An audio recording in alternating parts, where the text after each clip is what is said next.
सिंहस्थ कुंभमेळ्याच्या बोधचिन्हाचं अनावरण झालं। मुख्यमंत्री देवेंद्र फडणवीस यांच्या हस्ते बोधचिन्हाचं अनावरण करण्यात आलं।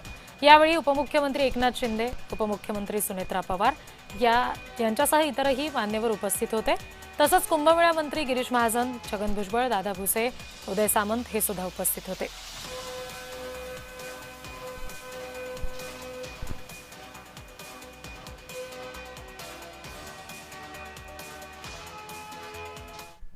नाशिक आणि त्र्यंबकेश्वर कुंभमेळ्याचा जो लोगो आहे त्याचं अनावरण झालं। काही सूचना त्यांच्या माध्यमातून आल्या, त्या सूचना समजून घेतल्या, त्याच्यावर कारवाई करायला सांगितली।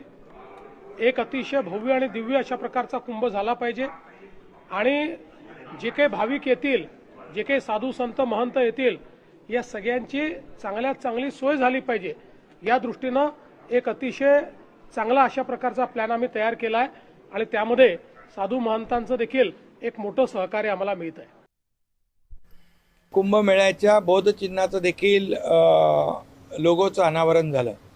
त्यामध्ये देखील 3000 लोकांनी पार्टिसिपेट केलं होतं, देशातल्या विदेशातल्या, आणि अतिशय उत्तम असा लोगो तयार करण्यात आला। त्याचंही लोकार्पण झालं आणि हा कुंभमेळा अतिशय भव्य, दिव्य आणि यशस्वी होईल आणि सगळ्या भाविकांना कुठलंही तोशीस लागणार नाही, कुठलीही अडचण येणार नाही, याची काळजी सरकार घेईल।